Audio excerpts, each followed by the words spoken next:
నమస్తే అందరికీ. ఆహారం ఆలోచన డాక్టర్ మంతెన సత్యనారాయణ గారిని స్నానం విశిష్టత గురించి చెప్పారు. ఇక స్నానం విషయానికి పోదాం. ప్రతి ఒక్కరికి సామాన్యంగా ఉదయం స్నానం చేయడం అలవాటు ఉంటుంది. కానీ ఆ స్నానాన్ని ఏదో 4 చెంబులు చేసేస్తే పని అయిపోతుందని మొక్కుబడిగా గడిపేస్తారు. స్నానం ఎంత ఆరోగ్యమో తెలిస్తే అలా చేయలేము. మన శరీరంలో చలిని స్వీకరించే కణాలు ఎక్కువగా ఉంటాయి, వేడిని స్వీకరించేవి కొద్దిగా ఉంటాయి. పెద్దలు చన్నీటిని సజీవమని, వేడి నీటిని చచ్చిన నీరని అంటుంటారు. చన్నీటి స్నానం చేయడం వలన చర్మానికి, కండరాలకు, రక్తనాళాలకు సంకోచ వ్యాకోచాలు రెండూ ఉంటాయి. అదే వేడి నీరు చేసినప్పుడు వ్యాకోచించడమే జరుగుతుంది. ఉదయం స్నానం చన్నీటితో తలకు చేయాలి. ఎక్కువ మంది స్నానం మెడ వరకే చేస్తారు. తల మనది కాదంటారా? శరీరం శుభ్రమైతే సరిపోతుందంటారా?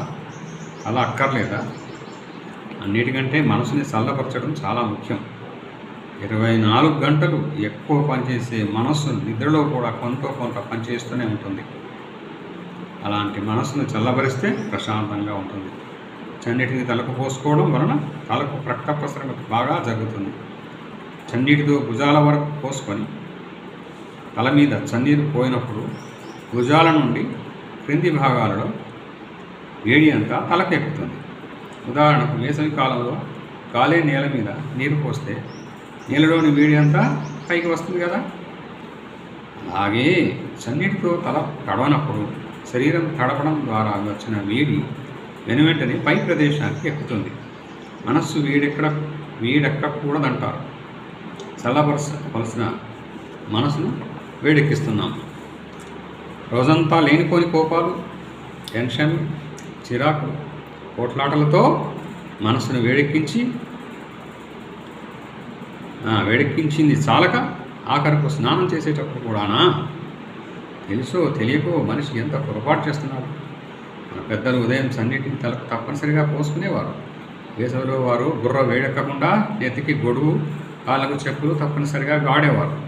మరి ఇప్పటి అందరి అలవాట్లు ఎలా ఉన్నాయి అంటే, ప్రతిరోజు స్నానం చేసేది ఒక పూట, అది వేడి నీటితో వంటికి మాత్రమే.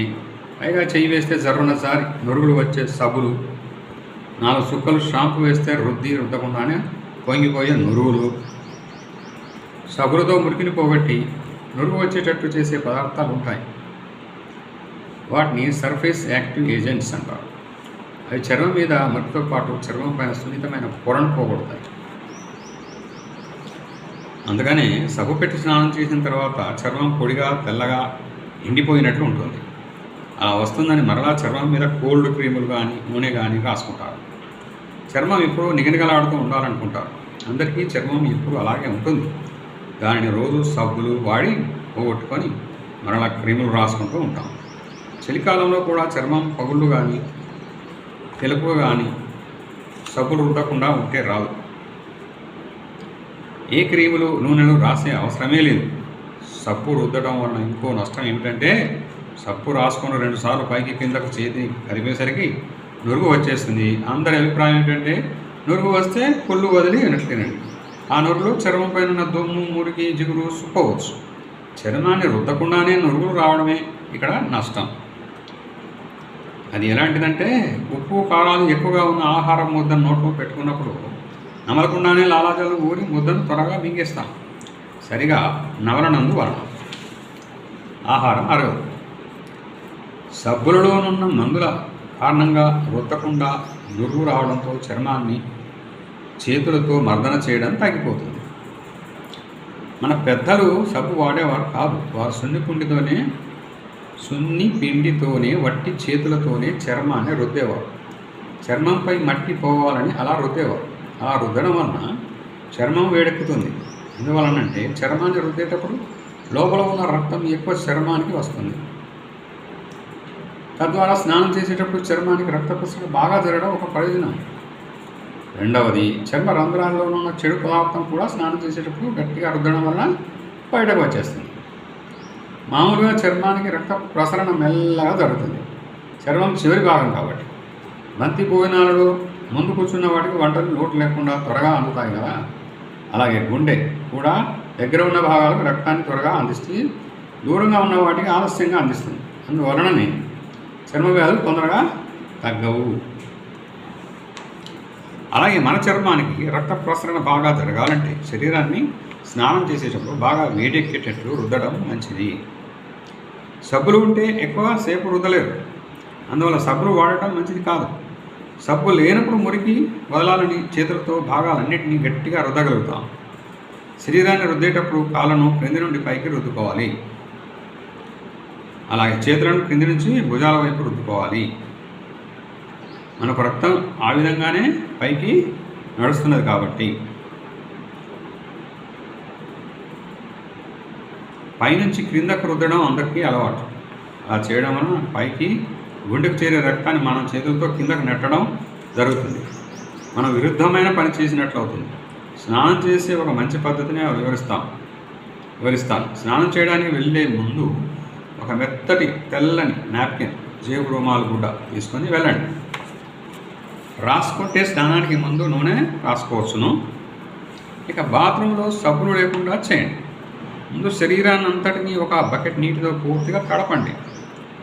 ఆ మెత్తని నాప్కిన్ను తడిపి పిండేసి దానితో శరీరం అంతటినీ రుద్దండి. ఆఖరికి తలను కూడా ఆ గుడ్డతోనే రుద్దుకోవచ్చు. సుమారు 10 నుంచి 15 నిమిషాలు రుద్దడానికి పట్టవచ్చు.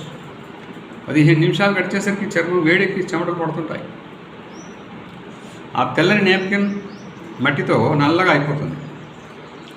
చర్మ రంధ్రాల్లో నుంచి మురికి ఈ విధంగా స్నానం చేస్తే పూర్తిగా బయటకు పోతుంది.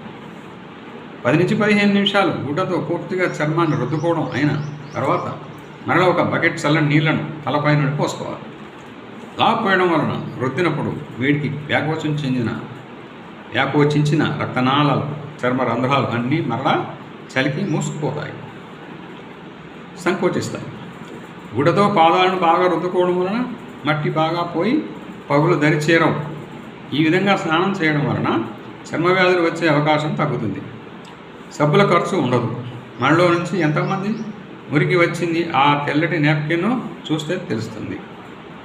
స్నానం చేసిన తర్వాత మొహం, చర్మం ఎంత ఫ్రెష్గా ఉంటాయో సాయంత్రం స్నానం చేసే వరకు కూడా అలాగనే ఉంటాయి. దీన్ని సంపూర్ణ స్నానం అంటారు. చెప్పినట్లు చేయండి, మీరే ఒప్పుకుంటారు. ఇన్నాళ్ళు స్నానం పేరు చెప్పుకొని, సబ్బుల పేరు చెప్పుకొని చర్మాన్ని ఎంత మోసం చేశామో అర్థమవుతుంది. Thank you. Thank you viewers, thank you subscribers. Me, Jay Prakash.